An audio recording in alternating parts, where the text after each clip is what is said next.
En abril de 1945, Adolf Hitler recibió una noticia devastadora. El imperio nazi que había construido con sus propias manos se derrumbaba a su alrededor, destruido palmo a palmo por los aliados. El Ejército Rojo de la Unión Soviética había hecho su entrada triunfal a Berlín y se había dado el lujo de bombardear la ciudad el día del cumpleaños del Führer. En este contexto, mientras estaba refugiado en su búnker subterráneo, el dictador recibió un informe que lo dejó petrificado. Heinrich Himmler, quien fuera su mano derecha, había intentado negociar la paz con los aliados por su propia cuenta sin haber sido autorizado para ello. Sintiéndose traicionado, Hitler ordenó que fuera localizado y arrestado en el acto. Sin embargo, había algo en lo que el líder nazi no podía dejar de pensar. Himmler no podría haber hecho todo aquello solo. Era seguro que había recibido la ayuda de alguien más. El Führer no podía estar seguro de ello, pero había un oficial de las SS que había manifestado un comportamiento sospechoso durante los días anteriores. Se llamaba Hermann Fegelein y era uno de los hombres más queridos y apreciados por Eva Braun. Por otro lado, la esposa de Fegelein estaba embarazada de 9 meses, de manera que resultaba extraño que se arriesgara a una traición semejante. Hitler, sin embargo, tenía la certeza de que había un traidor entre sus filas y estaba dispuesto a todo por averiguar quién era. Lo que sucedió a continuación heló la sangre de los refugiados en el búnker.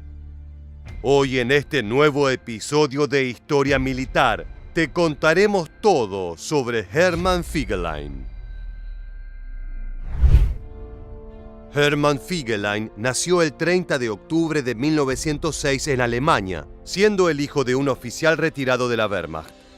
Cuando tenía 21 años, abandonó sus estudios universitarios y se unió al cuerpo de policía de Bavaria como cadete.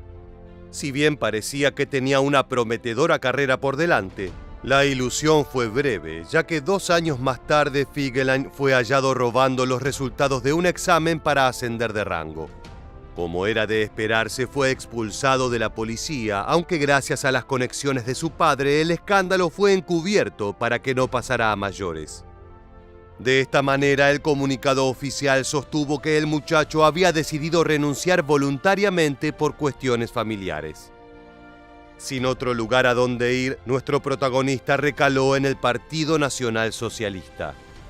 Fegelein era alto, rubio y de ojos celestes, por lo que cumplía a la perfección con los requisitos para ser considerado un alemán de pura cepa. Fue así como en 1933 se aprobó su ingreso a las SS, la organización de élite del nazismo que solo abría sus puertas a los miembros más selectos de la supuesta raza aria. Por aquel entonces soñaba con la gloria en el mundo del deporte.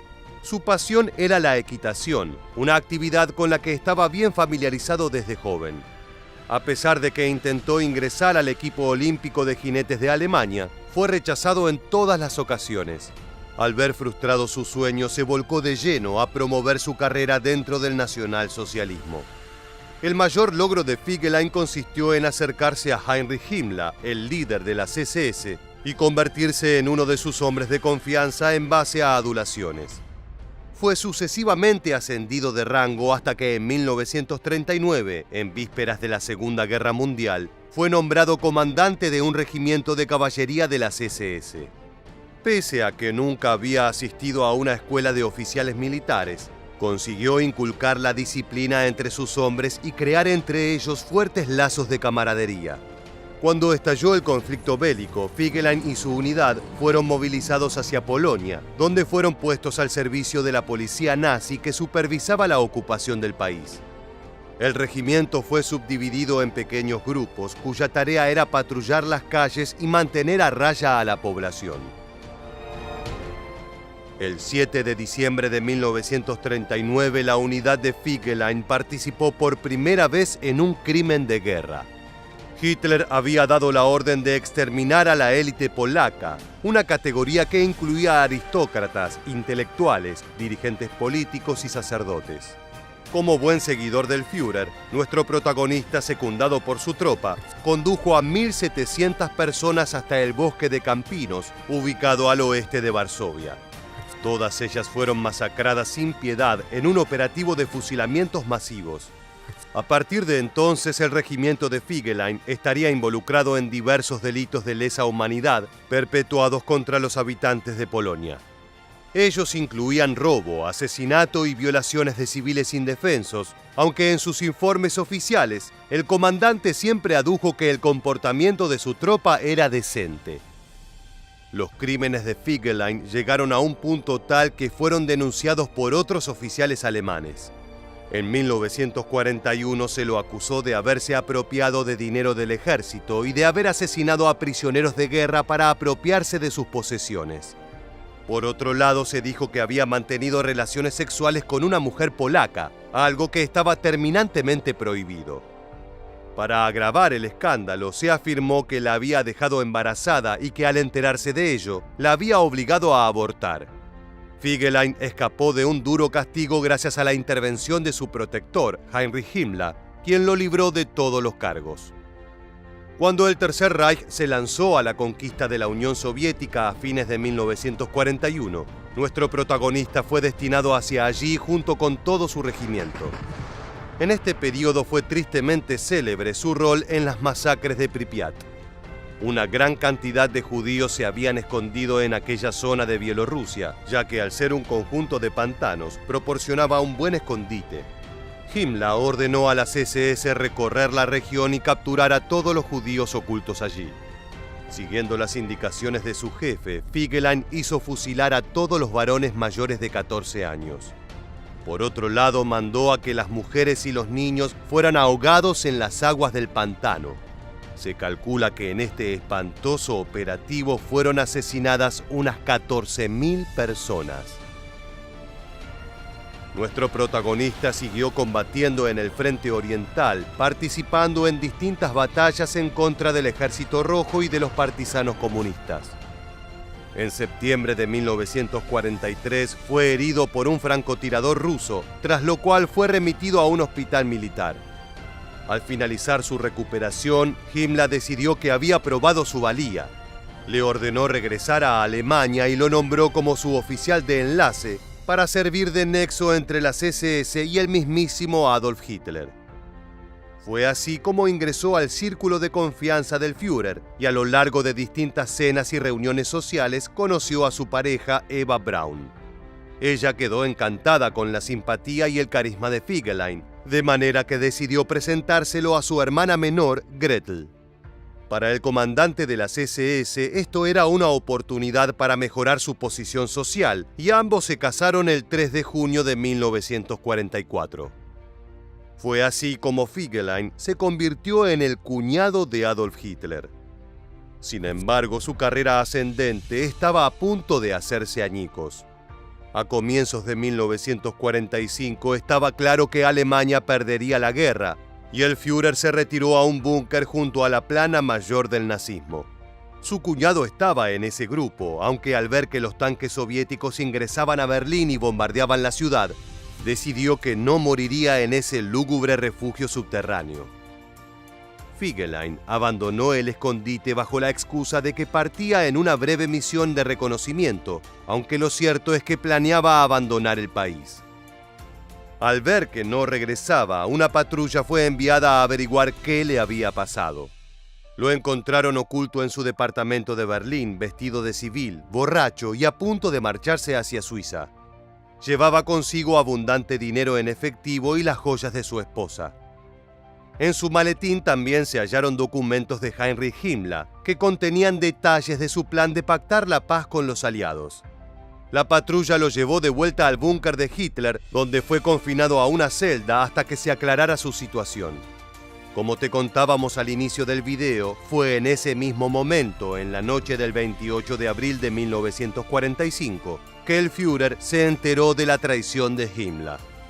Luego de ordenar el arresto del líder de las SS, el dictador se abocó a descubrir a sus cómplices. Naturalmente, sus sospechas viraron hacia su cuñado, quien había intentado huir del país y que además llevaba documentación incriminadora en su maletín. Luego de un breve interrogatorio, el hombre confesó que efectivamente había ayudado a Himmler con las negociaciones secretas. Eva Braun le rogó a Hitler que perdonara la vida de Fegelein, quien además estaba esperando a su primer hijo.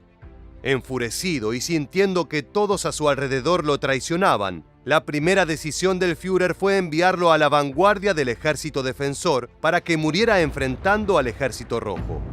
Más tarde recapacitó y barajó la posibilidad de perdonarle la vida, aunque sus consejeros le dijeron que esto era una mala idea, ya que podría volver a traicionarlo. La decisión final de Hitler fue sentenciarlo a morir fusilado. De esta manera, Fegelein fue conducido hasta el jardín de la Cancillería sobre el búnker y acribillado. Los testigos dicen que fue una escena patética, ya que lloró, imploró por su vida y se orinó antes de desplomarse muerto. Fue así como llegó a su fin la historia de Hermann Fegelein, el cuñado de Adolf Hitler. La batalla de Stalingrado no solo fue la contienda más sangrienta de toda la Segunda Guerra Mundial, sino también fue el punto de inflexión de la misma. En su campaña de expansión, Alemania no llegó más lejos que de esta ciudad. A partir de su derrota aquí, los nazis fueron puestos en retirada. Todo el territorio que habían conquistado se perdió, y su debacle no pararía hasta su rendición en Berlín. Para Hitler, la culpa de su derrota de esta vital batalla no recaía en el enemigo soviético o en el terrible invierno ruso, sino en uno de sus hombres. Un general que realizó uno de los peores crímenes posibles en el Tercer Reich: desobedecer al Führer. Hoy en este nuevo episodio de Historia Militar, te contaremos todo sobre Friedrich Paulus, el hombre que traicionó a Hitler. Friedrich Paulus nació el 23 de septiembre de 1890 en el Reino de Prusia, parte en ese entonces del Imperio Alemán. Pertenecía a una familia de clase media, por lo que von Paulus, como quizás lo has escuchado nombrar alguna vez, es incorrecto, ya que ese prefijo solo se utiliza en familias de la aristocracia. Desde temprana edad quiso pertenecer a las Fuerzas Armadas germanas, uniéndose como cadete de oficial en 1910. Con el comienzo de la Primera Guerra Mundial, vio combate en Rumania, Serbia y Francia, incluida la famosa Batalla de Verdún, una de las más sangrientas de la contienda. Gracias a su desempeño para cuando la guerra terminó, Paulus había conseguido el rango de capitán. Luego de la rendición de Alemania, los países vencedores la hicieron firmar el Tratado de Versalles. Este le imponía condiciones terriblemente desfavorables al Imperio germano, como cesiones de territorio, reparaciones económicas y restricciones militares. Una de estas últimas fue la reducción de su ejército nacional a solo 100.000 hombres. De estos, solo 4.000 tenían permitido ser oficiales. Paulus fue uno de ellos. También fue parte de los Freikorps, milicias paramilitares formadas principalmente por veteranos de la Gran Guerra. Durante la Revolución Alemana de 1918 y 1919, este cuerpo, donde Paulus sirvió como ayudante de brigada, actuó brutalmente contra los comunistas que buscaban derrocar al gobierno de turno. En 1933, Adolf Hitler llegó al poder y rápidamente comenzó a desafiar el Tratado de Versalles. Una de sus primeras medidas militares fue la modernización de la maquinaria de guerra del país. Paulus, quien seguía formando parte del ejército, fue puesto al mando de un batallón motorizado entre 1934 y 1935. A finales de este último año se creó un nuevo comando, el cual tenía como rol dirigir el entrenamiento y desarrollo de las fuerzas blindadas o Panzerwaffe. Estas tropas eran clave en la Guerra Relámpago, también conocida como Blitzkrieg, que Hitler pensaba llevar adelante en solo unos años para su planeada conquista de Europa. Escuchemos una explicación de en qué consistía esta nueva estrategia. Blitzkrieg was based on surprise attack. Two main elements were involved. The weapon on the ground was the Panzer Division of high-speed tanks, and they attacked in liaison with a dive bomber from the air. The most famous of these was the terrifying Stuka Ju-87 dive bomber. The Stuka's part was to pound away at the enemy on the ground, carving a path for the tanks to thrust in and divide the enemy troops. Those troops, once isolated, could then be quickly mopped up by the German infantry following the tanks. Paulus fue hecho jefe de personal de las Panzerwaffe. Allí continuó mientras las fuerzas alemanas seguían consolidándose. En clara oposición al Tratado de Versalles, Hitler aumentó el número de efectivos. De los 100.000 que tenía permitidos, pasó a casi 3 millones. Además, creó la división de submarinos, ordenó la construcción de artillería pesada y organizó la Luftwaffe, la Fuerza Aérea Germana. El Führer aprovechaba el resentimiento de su pueblo hacia el tratado para expandir su poder. Su objetivo era la anexión de territorio europeo para obtener el espacio vital que el nazismo veía necesario para la supervivencia de la raza aria. Ya se había hecho con Austria y Checoslovaquia, pese a las débiles protestas del Reino Unido y sus aliados. Todos podían ver que se estaba avecinando una nueva contienda, pero desgraciadamente poco se hizo para controlar el avance del dictador. Pocos meses antes del comienzo de la Segunda Guerra Mundial, Paulus fue ascendido a mayor general y pasó a formar parte del 10º Ejército, bajo el mando de Heinz Guderian. Este destacaba la inteligencia, la voluntad y el talento de Paulus, pero tenía sus dudas respecto a su determinación, dureza y falta de experiencia. ¿Sería capaz de tomar decisiones difíciles que pusieran en riesgo la vida de los hombres a su mando? Guderian no tardaría mucho en comprobarlo. El 1 de septiembre de 1939, Alemania invadió Polonia, dando comienzo a la Segunda Guerra Mundial. Su nueva táctica de guerra relámpago arrasó con las defensas polacas y sus anticuadas estrategias. Tan solo un mes más tarde, estos se habían rendido ante la poderosa maquinaria nazi. Paulus participó de esta campaña y despejó las dudas de su superior, destacándose en su liderazgo. Luego de la capitulación polaca, el 10º Ejército pasó a llamarse el Sexto, nominación que mantendría hasta su fin.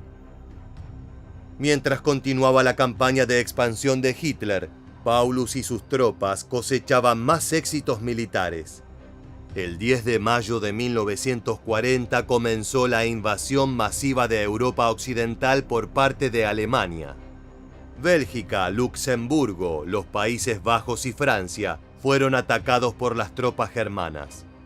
Resistieron tan solo por 6 semanas.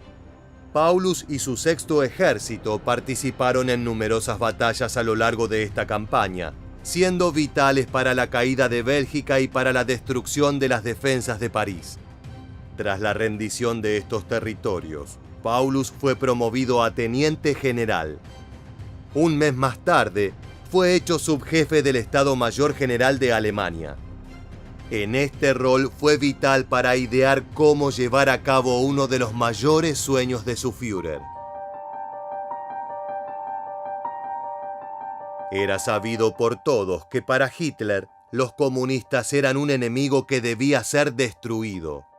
Para el líder nazi, esta doctrina política y el judaísmo estaban vitalmente entrelazados. Además, los eslavos eran, según él, subhumanos.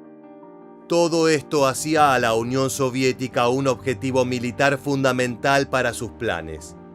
Alemania no podría existir en paz con los bolcheviques como vecinos. Incluso había hablado abiertamente de su idea de conquistar territorio perteneciente a este país. Esto provocó que las relaciones entre ambos países decayeran gravemente desde el ascenso de Hitler al poder. Sin embargo, la alianza entre Gran Bretaña y Polonia a principios de 1939 hizo que el Führer considere un tratado con los rusos. Veía que los británicos probablemente intercedieran en sus planes de conquista, por lo que le convenía saber que tendría paz en su frente oriental.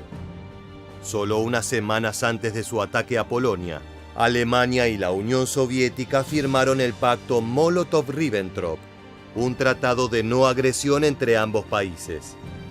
También se dividió con Stalin los países de Europa del Este, e incluso partían en dos a Polonia con una ocupación conjunta.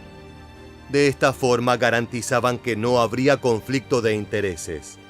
Mientras Hitler avanzaba con su conquista de Europa, la Unión Soviética libraba sus propias batallas lejos de los alemanes. Pero ambos líderes sabían que esto era solo algo temporal. Con la ayuda de Paulus y otros generales, Hitler comenzó a idear la Operación Barbarroja, como se la conoció a la invasión de la Unión Soviética. El general apoyó la idea de utilizar la ya probada Guerra Relámpago para avanzar rápidamente sobre el territorio ruso. Así buscaba derrotarlos rápidamente e impedir que huyan hacia las vastas estepas. Si esto no se cumplía, los esperaba una larga y ardua guerra que agotaría rápidamente los recursos alemanes, tal como afirma un historiador en el siguiente video. Hitler's decision to invade the Soviet Union was his greatest gamble of the Second World War. They needed a swift victory to destroy the Soviet Union in the summer. If it was a campaign that was drawn into the winter, they weren't prepared for that psychologically, technically, or in terms of their fighting methods. La ofensiva nazi se dividiría en 3 grupos de ejércitos, cada uno con su misión particular.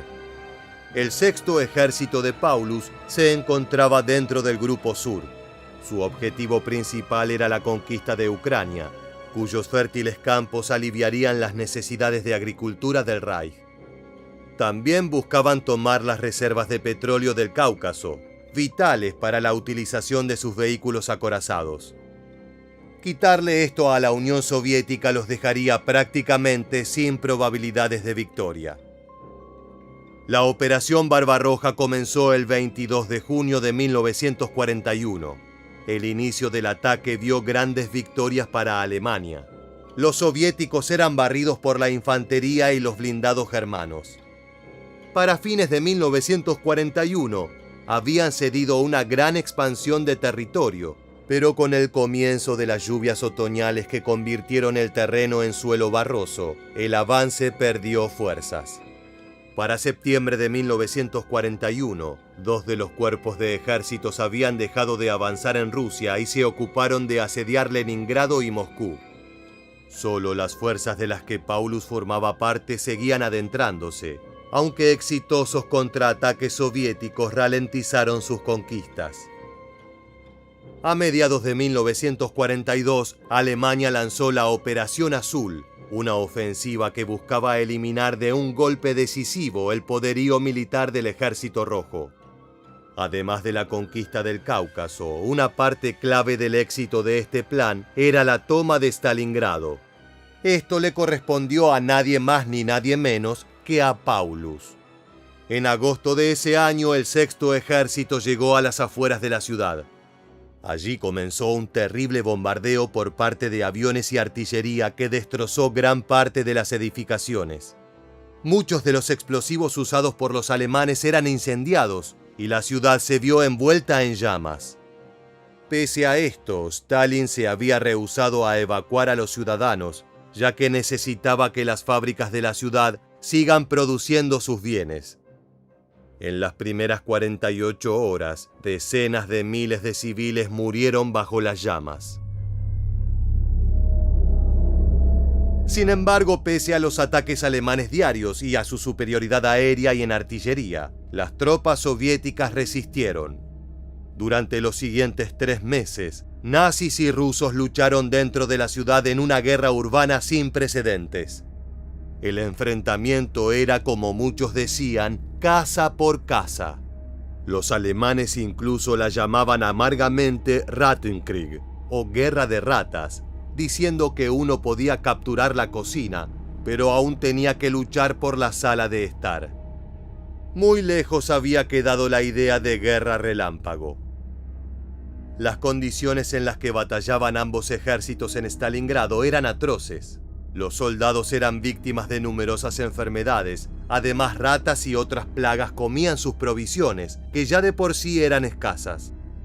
Pero el peor enemigo era el clima, el terrible invierno ruso, aquel que había puesto fin a la invasión de Napoleón hacía 130 años, estaba haciéndose notar.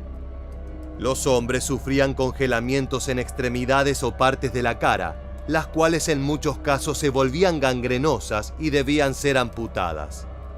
Miles de soldados, mayormente alemanes, murieron de hipotermia. En 3 meses el sexto ejército de Paulus había perdido alrededor de 60.000 hombres, pero todo estaba a punto de empeorar. En noviembre de 1942, la Unión Soviética comenzó una enorme contraofensiva llamada Operación Urano, con el fin de eliminar a las fuerzas alemanas. Paulus no consiguió evitar que los rusos que se encontraban al norte de su posición se encuentren con los ubicados al sur. Esto tuvo como resultado que sus fuerzas, de más de 200.000 hombres, se encuentren completamente rodeadas. Veamos a continuación algunas escenas de esta terrible batalla. The Russian ring closes round the 6th German Army at Stalingrad. The great liberation offensive bears down on 22 trapped Nazi divisions, representing 330,000 doomed men. The end of 163 days of siege. The history of warfare has never known such an encirclement and annihilation of so large a number of regular troops. Hundreds of thousands of bodies lie frozen in and around the city. Almost as many died of the appalling conditions of the last few weeks. They rot in the land which they wanted to enslave. Frente a esta situación, Hitler le ordenó a Paulus que debía resistir sí o sí. Por más que las condiciones eran brutales, el general lo obedeció. Mientras siguieran luchando en Stalingrado, los soviéticos no podrían mover tropas hacia otros frentes. Paulus declaró: debemos retenerlos aquí hasta el final para que el frente oriental pueda estabilizarse. Solo si eso sucede, hay una posibilidad de que la guerra vaya bien para Alemania. Esto no ocurrió. Los otros cuerpos de ejército germanos seguían batallando encarnizadamente con su enemigo, sin conseguir victorias decisivas. Incluso una operación que intentó romper el cerco ruso alrededor del sexto ejército, bautizada Tormenta de Invierno, falló. Los hombres de Paulus continuaron aislados. Durante 2 meses siguieron resistiendo ferozmente, pero la escasez de alimento, medicina y munición empezaban a ser críticas. Esto se sumaba al invierno que se encontraba en su máximo esplendor, pudiendo llegar a 40 grados bajo cero. Al comienzo de 1943, por la valentía mostrada, Hitler ascendió a Paulus al rango de coronel general. Sin embargo, la promoción no vino con ninguna de la ayuda prometida.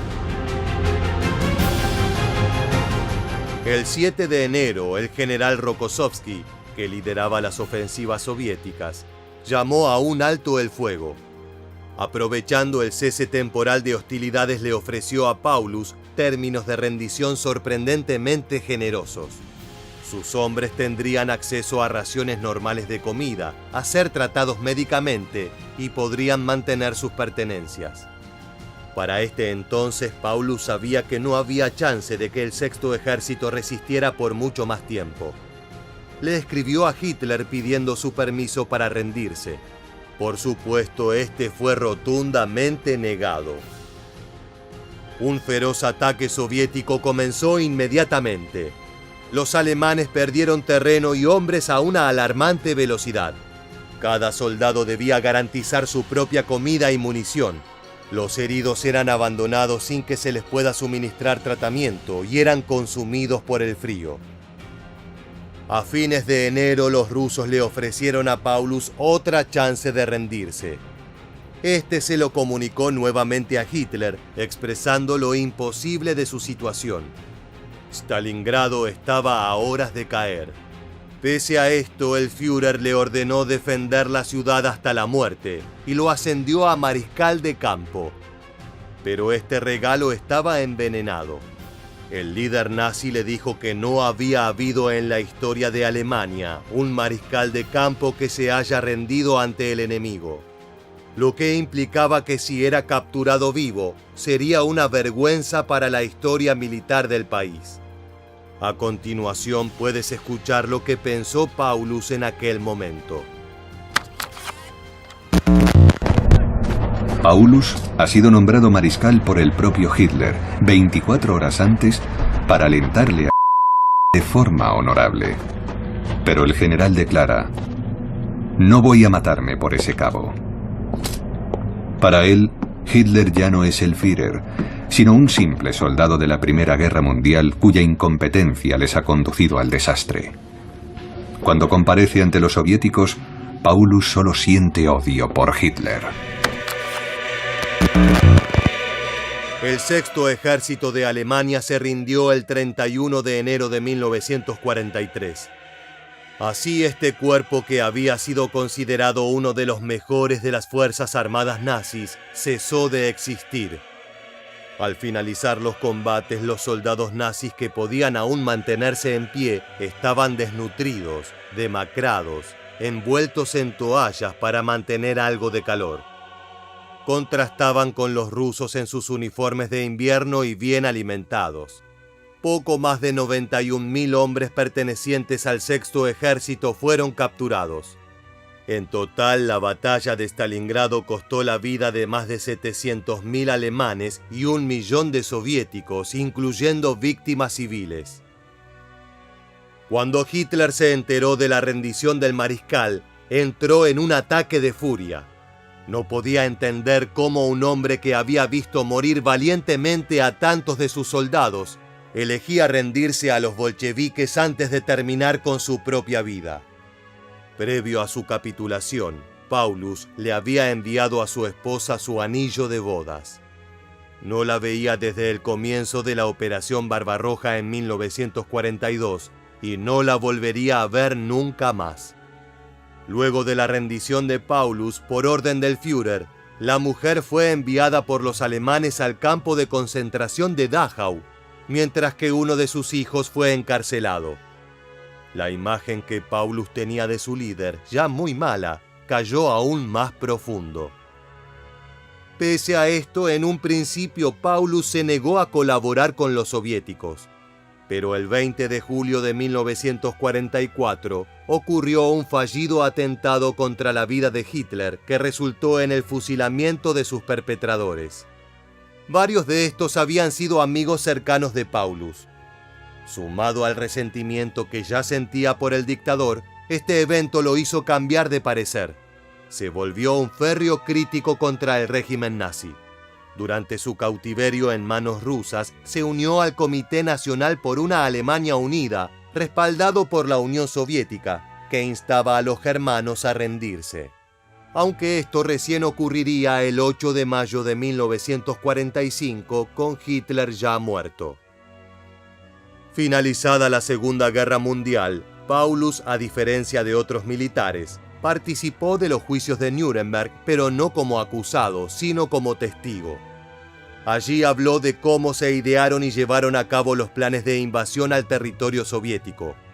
Durante el mismo, un periodista le preguntó cómo estaban los prisioneros de guerra alemanes capturados en Stalingrado.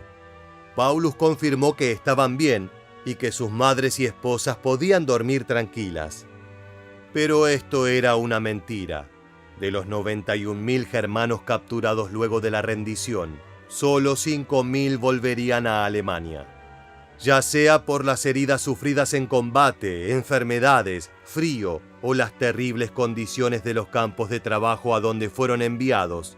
Más de 85.000 hombres no verían de nuevo a sus familias. Gracias al testimonio de Paulus, se pudo comprobar que la invasión nazi a la Unión Soviética y los crímenes allí cometidos habían sido planeados con años de anticipación. A continuación puedes escuchar al militar hablando en los juicios de Nuremberg. Von den Angeklagten, soweit sie in meinem Blickfeld lagen, die ersten militärischen Berater Hitlers. Das ist der Chef des Oberkommandos der Wehrmacht Keitel, der Chef des Wehrmachtsführungsamtes Jodl und Göring in seiner Eigenschaft als Reichsmarschall, als Oberbefehlshaber der Luftwaffe und als Bevollmächtigter auf den rüstungswirtschaftlichen Gebieten. En 1953, Paulus fue liberado y se le permitió instalarse en la recientemente instaurada República Democrática Alemana. Pero aunque se encontraba de nuevo en su tierra, ya nada volvería a ser igual. Su esposa había muerto en 1949 y uno de sus hijos murió en combate en 1944. Solo 2 de sus descendientes sobrevivieron. Pasó sus últimos años como jefe del Instituto de Investigación de Historia Militar de Alemania Oriental. Aunque podría parecer que vivía una vida normal, los soviéticos aún lo tenían en la mira. Sin que él lo supiera, algunos de sus empleados eran miembros del Stasi, la policía militar del país, y su teléfono estaba intervenido. En 1957, a sus 66 años, Friedrich Paulus murió luego de una corta batalla contra la esclerosis. Un día antes se habían cumplido 14 años del fin de la batalla de Stalingrado. Fue el oficial alemán de mayor rango en rendirse durante la Segunda Guerra Mundial y uno de los primeros en desafiar a Hitler. Para el Führer y muchos de sus camaradas oficiales, fue un cobarde y un traidor. Para otros, por no querer sacrificar más de sus hombres en vano y por colaborar con los soviéticos luego de su rendición, su figura es la de un héroe trágico. Cualquiera sea la postura, no se puede negar que Paulus fue uno de los militares más importantes de esta guerra. El régimen de Adolf Hitler atraviesa su momento de mayor supremacía cuando Rudolf Hess, uno de los hombres detrás del líder, decide despegarse de su sombra para intentar negociar la paz con los británicos. Este sorprendente hecho, llevado a cabo a escondidas del alto mando nazi, es uno de los episodios más enigmáticos de la Segunda Guerra Mundial y marcó un quiebre en el círculo íntimo de Adolf Hitler. El Führer repudió a su hombre de confianza y calificó el incidente como un acto de locura. La misión de Rudolf Hess fue un fracaso y terminó siendo capturado por el enemigo. A partir de ese momento ya nada fue igual. Hess pasó el resto de sus días tras las rejas, siendo testigo de cómo el imperio que había ayudado a construir se derrumbaba, hasta que una misteriosa muerte golpeó a su puerta. En este nuevo video de Historia Militar, indagaremos sobre su vida, su fallecimiento y el destino de su cadáver. Quédate con nosotros y descubre el enigma detrás de Rudolf Hess, el último nazi. The last inmate in Spandau prison. An old man pacing the yard alone. Mystery and intrigue continues to swirl around his life and death. La intrigante vida de Rudolf Hess comienza desde sus propios orígenes. A pesar de ser uno de los grandes referentes del Partido Nacionalista que enaltecía la raza germana por sobre cualquier otra, el jerarca nazi no había nacido en Alemania. Su padre, Fritz Hess, un próspero comerciante de Baviera, y su madre, Clara, vivían en Alejandría, Egipto, cuando Rudolf llegó al mundo el 26 de abril de 1894. Fue el mayor de 3 hermanos que crecieron en el seno de una familia de clase acomodada. En la adolescencia se dejó llevar por el afecto de sus raíces familiares y viajó a territorio alemán para estudiar. El corazón sentía que esa era su verdadera patria y cuando tenía 20 años se unió al ejército para participar de la Primera Guerra Mundial que estalló el 28 de julio de 1914. Fue herido en varias ocasiones, pero la más grave ocurrió el 8 de agosto de 1917, cuando recibió un disparo en el pecho. Tras ser atendido en suelo rumano, fue enviado a un hospital de Hungría y finalmente de regreso a Alemania para terminar de recuperarse. Aún convaleciente, Hess necesitaba volver al combate. Sabía que el fuego enemigo continuaba acechando a sus compañeros de forma brutal y despiadada. Solicitó que se le permitiera inscribirse para entrenar como piloto, por lo que viajó a Múnich para su adiestramiento. El mismo comenzó en marzo de 1918, mientras las fuerzas de Alemania lanzaban su última gran ofensiva en el frente occidental. Sin embargo, Hess no pudo volver a la acción ya que la contienda acabó antes. Tras el conflicto se matriculó en la Universidad de Múnich, donde estudió Historia y Ciencias Económicas. En esa ciudad asistió a un mitin donde escuchó hablar por primera vez a Adolf Hitler. Desde el instante en que lo vio sobre el escenario, supo que su forma de ver el mundo había cambiado para siempre. Quedó tan asombrado como encantado y se unió al Partido Nacional Socialista Obrero Alemán en 1920, convirtiéndose en uno de los primeros seguidores del Führer. Rudolf Hess was a devotee, one of the first to join the party. Anyone who looks at the film of him can see this glowing fanaticism and total adoration of Hitler that Hess displays. It's almost frightening how much one man can adore another man for political reasons. En esta etapa comenzó a ganarse la confianza del líder y rápidamente ascendió dentro del nazismo. Fue una figura leal que contribuyó a la consolidación del movimiento, incluso participando activamente de los eventos más significativos.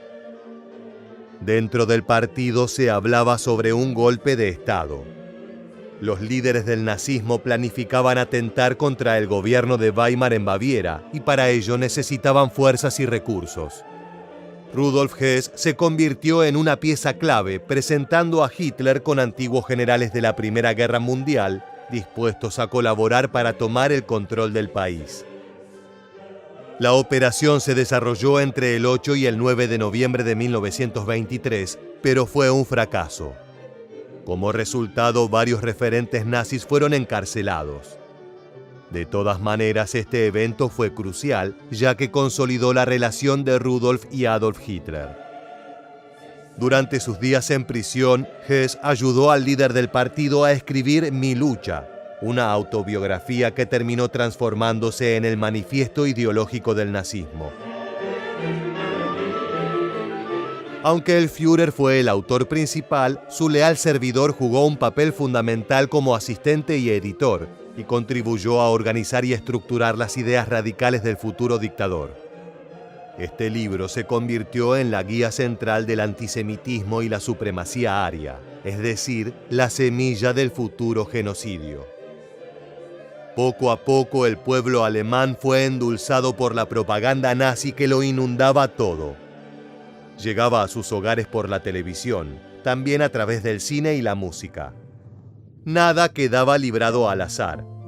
Se necesitaba lograr convencer a la población para acompañar la visión de un país próspero basado en la discriminación de los judíos, quienes eran culpados por todos los males de la nación.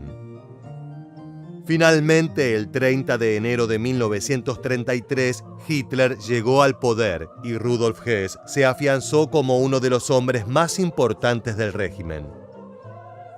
Fue nombrado Viceführer, es decir, lugarteniente del líder, lo que lo colocó entre los jerarcas más importantes del partido.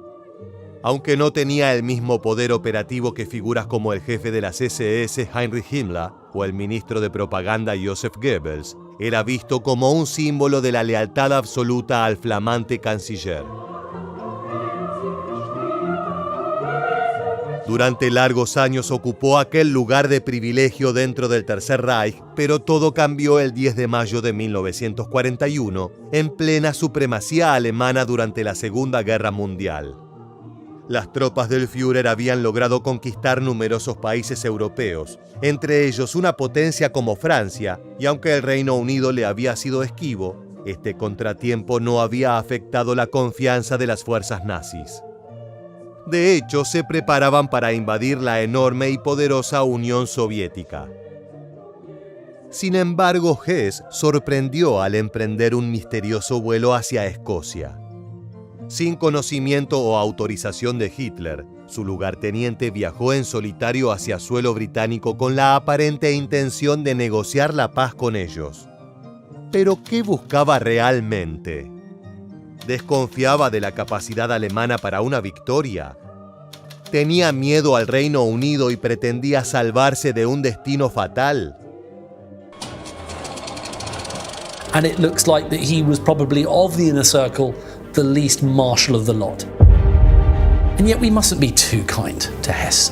He was a man who propagated and helped to bring to power one of the most evil regimes the world has ever seen.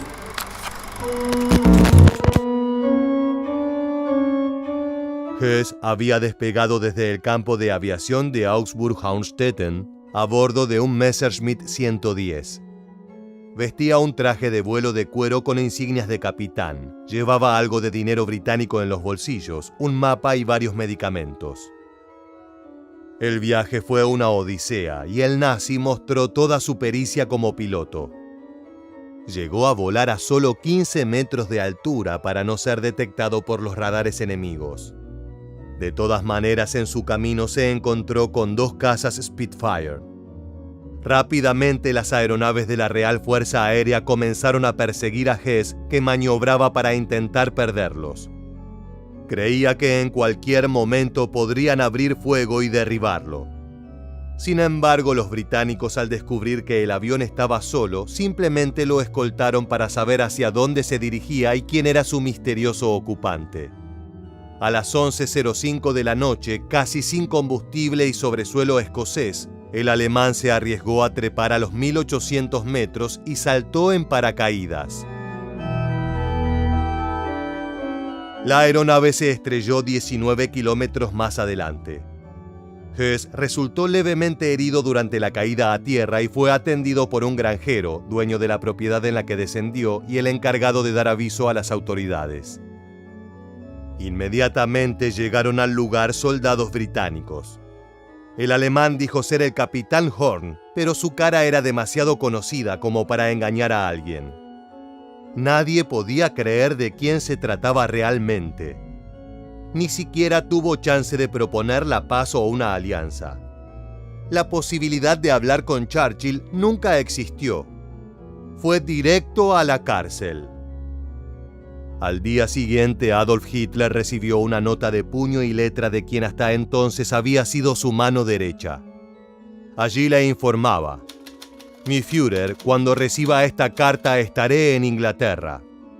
En las líneas siguientes le detallaba su idea y luego terminaba: «Si este plan, que admito no presenta sino una débil posibilidad de éxito, termina con un fracaso y la suerte me es adversa, ni usted ni Alemania tendrán que padecerlo. Siempre les será posible declinar toda responsabilidad. Dígase simplemente que he perdido la razón».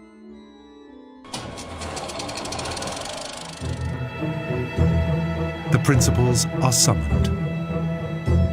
Bormann has no answers to Hitler's furious questions. How could Hess have flown off without anyone knowing? Why didn't anyone stop him? Hitler sospechaba que había un intento de golpe de Estado contra él, pero cuando se convenció de lo contrario, temió que la noticia se difundiera en el mundo, así que llamó a Benito Mussolini, uno de sus aliados claves en la guerra, para asegurarle que no estaba buscando la paz con el enemigo. Aún desconcertado por lo sucedido, el Führer despojó a Hess de todos sus cargos, lo borró del Reich y del partido nazi. Además, en secreto dio órdenes que le dispararan a matar si alguna vez regresaba a Alemania. El puesto vacante fue ocupado por Martin Bormann, el secretario privado del canciller. At the heart of it was Hitler, incandescent with rage that his most trusted, loyal comrade from all those years back had just got off in a plane in the middle of the night and flown off without telling him. La motivación de aquel incidente continúa siendo objeto de debate. Las verdaderas intenciones detrás de la decisión de Rudolf Hess siempre será uno de los grandes secretos de la Segunda Guerra Mundial. Lo cierto es que la acción dio como resultado que el lugarteniente del Führer no regresara a Alemania hasta terminada la contienda. Esto quiere decir que nunca más pudo volver a verse cara a cara con Hitler, quien se quitó la vida el 30 de abril de 1945. Hess recién abandonó la prisión en el Reino Unido el 10 de octubre de ese año, cuando fue enviado a Nuremberg para ser juzgado junto a los famosos 23 jerarcas nazis responsables de crímenes contra la humanidad. At Nuremberg, he pretended to be suffering from amnesia. But when the commandant challenged him with behaving in a not very manly fashion, and he owed it to his family and to his country to make a clean breast of it, next day he stood up and said his memory was responding perfectly, and he wished to stand trial with his colleagues.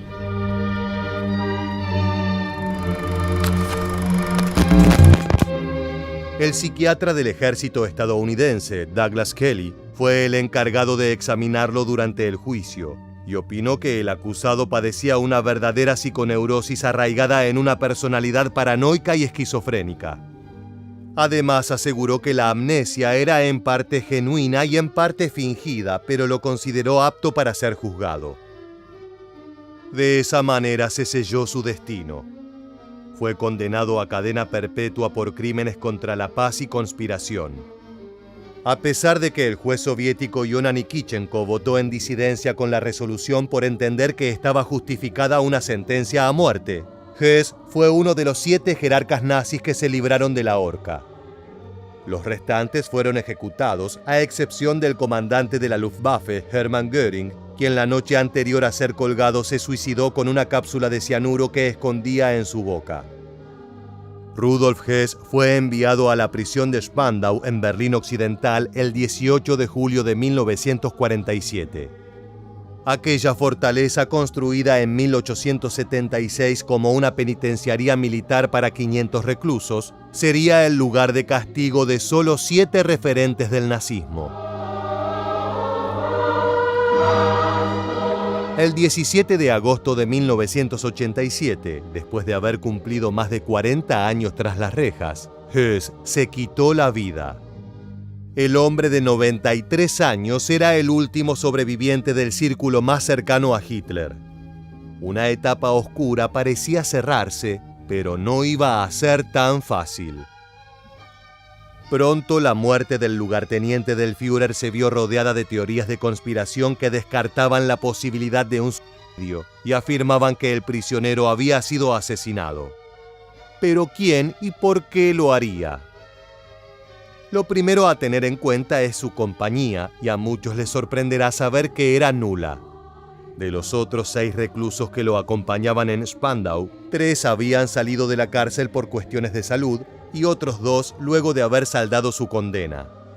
El último en abandonarla fue Albert Speer, el arquitecto del Reich y gran amigo de Hitler. Este dejó la prisión en 1966 y la inmensa estructura continuó operando solamente para Hess. De hecho, los aliados gastaban miles de dólares al mes únicamente para mantenerlo aislado del mundo.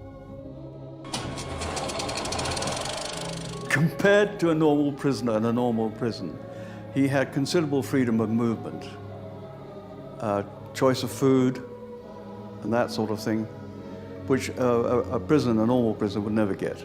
And so he had quite a free life within those confines. He was remarkably fit for his age. He was kept there because that was the sentence. The sentence was a life sentence. No obstante, el castigo también parecía extenderse durante su muerte al envolverla en un gran misterio. Para intentar descubrir lo que había detrás, debemos comenzar por la versión oficial. Esta sostenía que Hess se había ahorcado con un cable eléctrico en una casa de verano que se le había preparado con los años en el jardín de la prisión. Según el informe, el hombre ató aquel elemento a una ventana y se colgó. Fue encontrado por un guardia y llevado a un hospital militar británico donde fue declarado muerto. Si bien ese relato fue aceptado inicialmente por las autoridades, rápidamente surgieron dudas debido a varios factores, incluidos los antecedentes de vigilancia estricta que tenía el nazi y las circunstancias en las que perdió la vida. Así fue como surgieron teorías de que el lugarteniente de Hitler había sido asesinado, principalmente impulsadas por la familia Hess, quienes creían que no era posible que un hombre de 93 años, frágil y con problemas físicos, pudiera haber llevado a cabo el ahorcamiento sin ayuda. El anciano sufría numerosas enfermedades, incluyendo artritis severa y una ceguera parcial. Pero no todo tenía que ver con sus impedimentos de salud. Otro aspecto que reforzó la idea fue la ausencia de una carta de despedida donde explicara los motivos de su decisión. Para complicar aún más el panorama, creció la teoría de que algunas potencias, especialmente el Reino Unido, podrían haber querido evitar que Hess pudiera ser liberado tras varios pedidos a las autoridades por su avanzada edad. Su encarcelamiento durante más de 40 años había sido un tema de controversia y si hablaba públicamente, también podría revelar información comprometedora sobre los nazis o su vuelo a Escocia en 1941. La posibilidad de un asesinato conseguía cada vez más sustento. There were no witnesses. But conspiracy theories emerged that Hess was assassinated to stop him revealing embarrassing secrets. Este hombre que generó controversias en vida seguía trayéndolas tras su muerte. Con todo lo mencionado anteriormente acrecentando el misterio, los allegados a Hess solicitaron que se realizara una autopsia independiente a la investigación oficial, la cual fue llevada a cabo por un médico contratado por la familia. The purpose of the second opinion was to investigate if there really had been a trauma to the neck, how this had happened, and the question was, is hanging or strangulation a viable theory?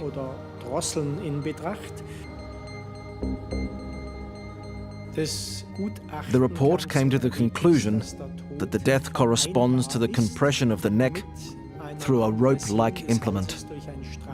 The report did not voice an opinion whether this was down to hanging or strangulation.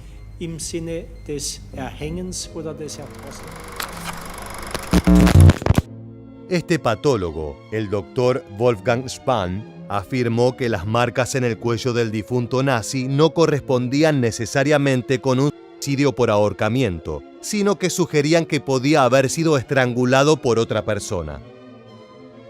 Al fin y al cabo, la segunda autopsia dejó más preguntas que respuestas. Sobre todo cuando el médico alemán se encontró con que al cuerpo le faltaban partes esenciales para un examen de este tipo.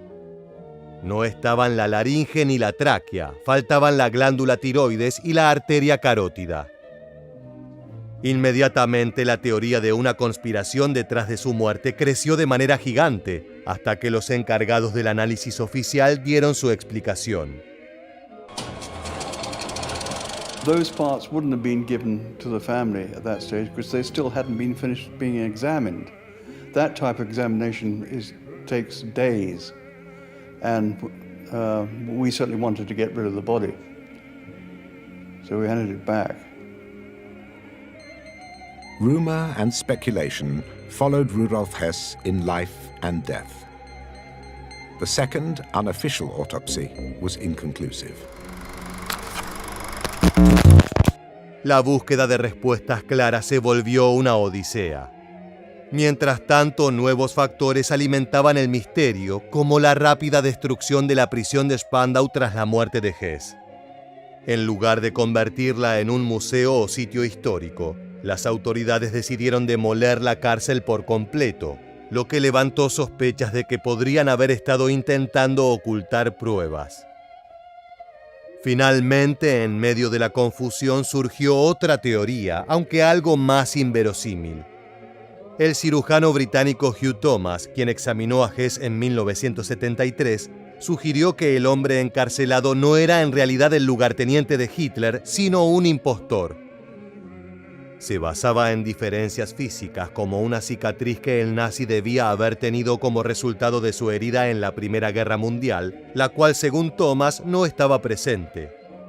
Aunque esta teoría fue desestimada por la mayoría de los historiadores, agregó un nivel adicional de enigma en torno a la identidad y las circunstancias de la muerte.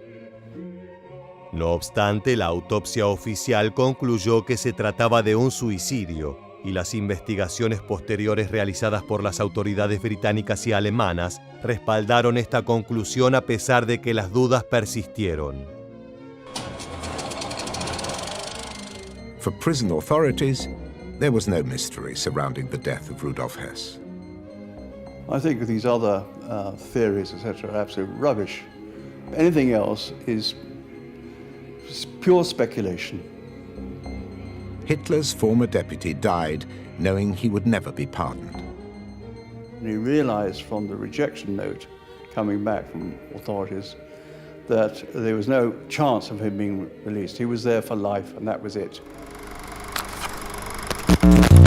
Más allá de cerrarse este polémico capítulo, la controversia alrededor de Rudolf Hess no terminó allí. Su cuerpo fue enterrado en la tumba familiar del cementerio de Wunsiedel en Baviera. Rápidamente el lugar se convirtió en un espacio de peregrinación para los neonazis y grupos de extrema derecha. Cada año, en el aniversario de su muerte, cientos de personas se reunían en la ciudad para rendirle homenaje al lugarteniente de Hitler. Para las autoridades locales y alemanas, estas concentraciones eran un motivo de gran preocupación, ya que Alemania tiene leyes estrictas contra la glorificación del nazismo. Debido a esto, en julio de 2011 se tomó la decisión de exhumar y destruir los restos de Hess, que fueron incinerados y las cenizas se esparcieron en un lugar no revelado en el mar. Así fue como vivió y murió el último nazi, la mano derecha de Adolf Hitler, que generó desconcierto con sus acciones y misterio con su partida de este mundo. Sin lugar a dudas, los secretos de Rudolf Hess quedaron ocultos en lo profundo del mar. Ahora sí, luego de haber conocido su apasionante historia, ha llegado el momento de despedirnos. Muchas gracias por acompañarnos hasta el final. Te esperamos en nuestro próximo video.